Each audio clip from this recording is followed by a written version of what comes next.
Je l'aime beaucoup et je vois qui c'est. C'est quelqu'un qui était sur Énergie 12 et que, effectivement, qui est un ami que j'adore et que je vais voir ce week-end. C'est vrai? Oui, et c'est vrai qu'on ne s'est pas vu depuis un petit moment et c'est de ma faute et je m'en veux parce que... Vous voulez lui parler? Bah, bien sûr que je lui parlais. Il est avec nous ce soir. Dominique Damien Réal qui est avec nous. Comment ça va, mon Dom? Merci d'être là.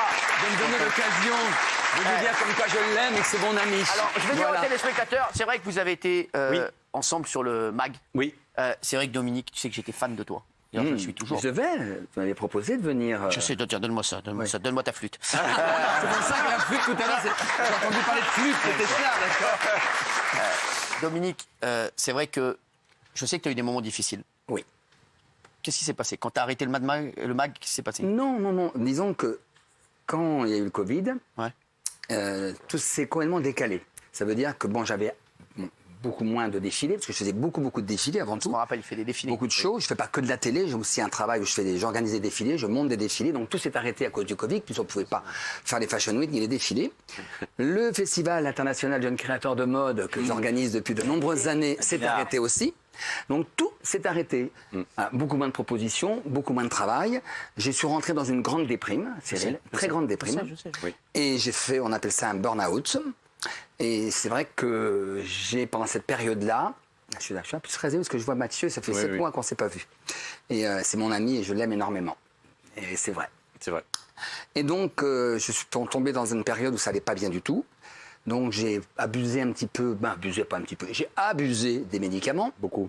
Pour nerveusement tenir le coup. J'en ai pris un petit peu beaucoup. Et puis un jour, je ne me suis pas réveillé pendant 2 jours.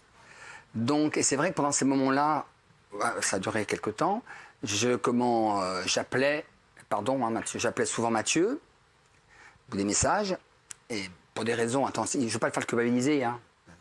C'est vrai qu'à ce moment-là, je n'ai pas répondu. Et voilà, pas du tout, parce que je sais que mon amitié pour lui, elle est indestructible. Et il ne me répondait pas. Il n'y a pas que toi dans la vie, on n'a pas beaucoup d'amis, on a très peu d'amis, dont il fait partie de mes amis. Et j'ai eu très peu de personnes, à ce moment-là, qui ont été présents. Alors, donc là, je perdais mon ami Mathieu, qui ne me répondait pas. Alors, je perdais tout. Donc là, à un moment donné, j'ai perdu pied. Heureusement, j'avais mon fils, Louis. Louis, que j'embrasse très fort, qui m'a aidé après avoir fait cette bêtise de ne pas se réveiller pendant 2 jours. Ça fait drôle, hein. On a l'impression d'être c'est comme, on va dire, un suicide quelque part. J'aime pas dire ce mot, il est peut-être fort, mais c'est ça. Donc j'ai réussi à remonter un peu la pente doucement. Ma boîte de nuit que j'avais une discothèque, on connaît les problèmes des discothèques, on les embrasse tous. Comment s'appelait ta boîte de nuit? Alors c'est une boîte de nuit que j'avais à Saint-Malo qui s'appelait le Benz Club. Et maintenant, que je n'ai plus. Comme l'oncle. Voilà, le Benz.